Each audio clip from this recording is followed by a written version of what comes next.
जगातील सात्विक हा केक आहे. घरामध्ये उपलब्ध असलेल्या साहित्यात बनवून तयार होतो आणि दिसतोय बघा काय कमाल. मस्त पांढरा शुभ्र होतो. चव तर एकदम कमाल लागते आणि पौष्टिक असा केक आहे. हा टिकतो देखील छान. त्यामुळे प्रवासामध्ये किंवा लहान मुलांना डब्यामध्ये देण्यासाठी, लहान भुकेसाठी पण एक परफेक्ट ऑप्शन आहे. नमस्कार, मी मधुरा. मधुराज रेसिपी मराठीमध्ये तुम्हा सर्वांचं खूप खूप खूप मनापासून स्वागत. श्रावण महिना सुरू आहे आणि छान असे सात्विक सात्विक पदार्थ आपण बघत आहोत. तर असाच जगातील सोपा आणि सात्विक असा आपण केक बनवत आहोत, तो म्हणजे पंचामृत केक. अतिशय साधी सोपी रेसिपी आहे. आपल्या हाताखाली जे साहित्य असतं ना, त्यापासून हे बनवून तयार होते. प्रमाणबद्ध रेसिपी आहे.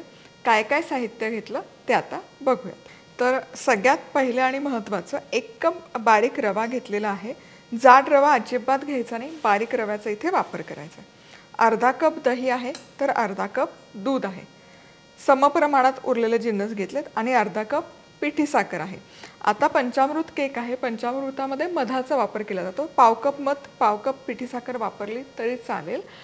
पण बरेच जण असं म्हणतात की मध तापवून खाऊ नये किंवा गरम करू नये, म्हणजे त्यातले जे न्यूट्रिशनल व्हॅल्यू आहे ते निघून जाते.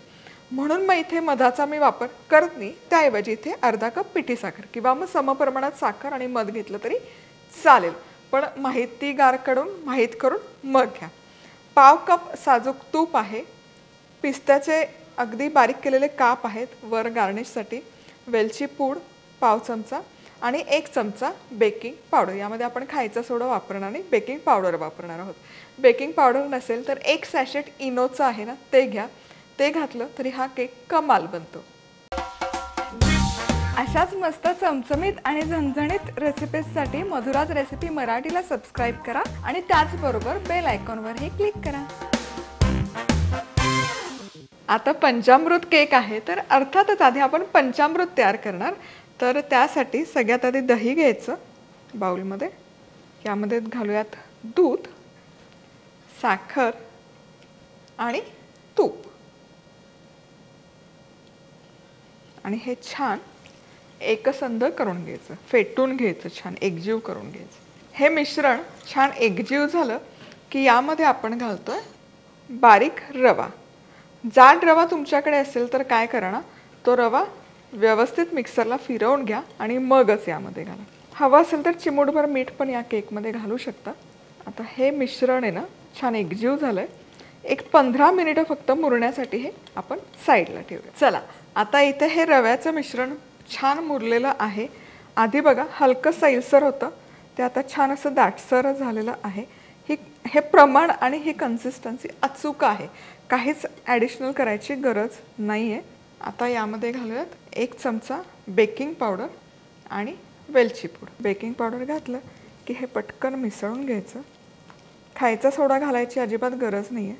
छान हे मिसळून झालं की आता इथे मी केकचा टीन घेतलेला आहे. यामध्ये हा बटर पेपर लावून घेतला आहे.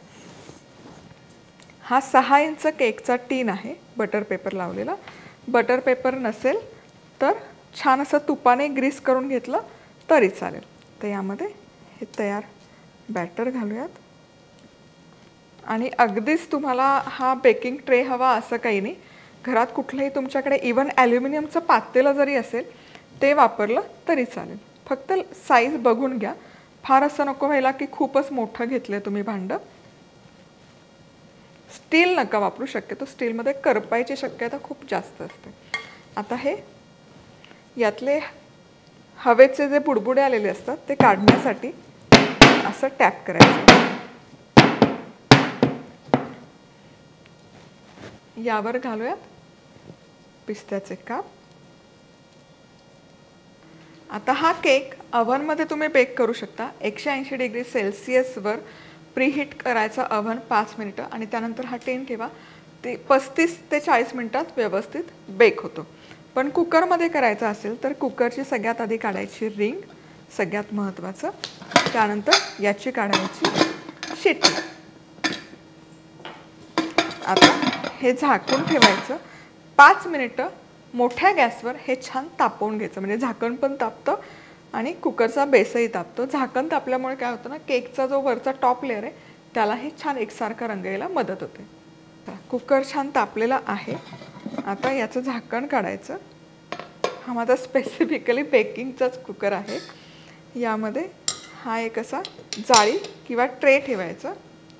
त्यामध्ये हा ठेवूयात टीन. थोडं सेंटरला करून घ्यायचं मध्यभागी, म्हणजे एकसारखं सगळीकडून लागते हीट. झाकण लावायचं आणि मध्यम आचेवर. हा हीट नाही ठेवायची. कुकर जर तुमचा खूप जाड बुडाचा असेल तर मोठ्या गॅसवर ठेवा, पण मध्यम आचेवर हा साधारण एक 35 ते 40 मिनिटात व्यवस्थित बेक होतो. एक 30 मिनिटं 35 मिनिटं झाले की सुरी घालून चेक करा.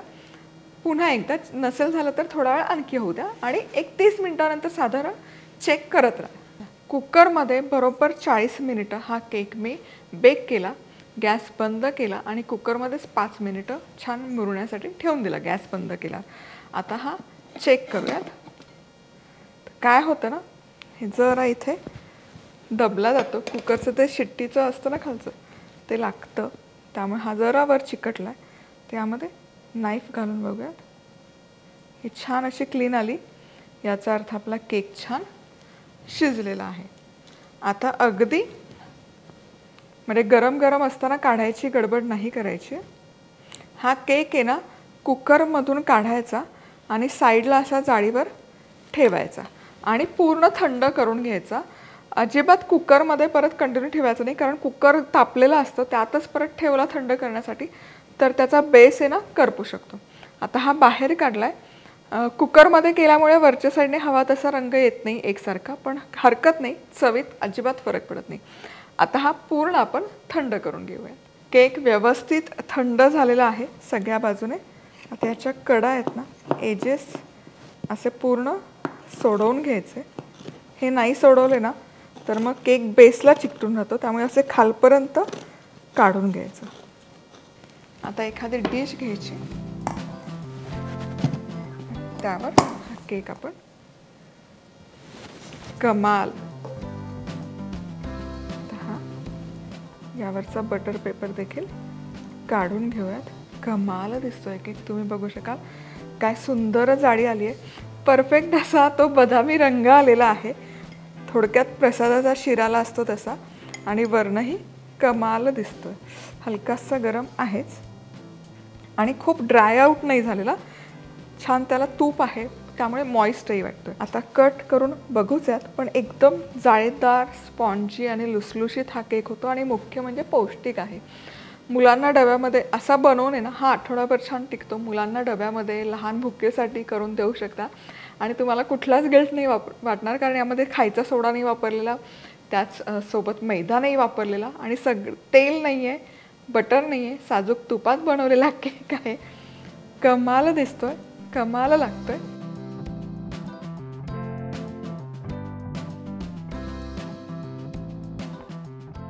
रेसिपी आवडली तर लाईक, कमेंट, सबस्क्राईब करा. पुन्हा भेटूयात अशाच मस्त मस्त रेसिपीसोबत. तोवर मस्त राहा, खुश राहा, आनंदी राहा आणि सगळ्यात महत्त्वाचं खात राहा.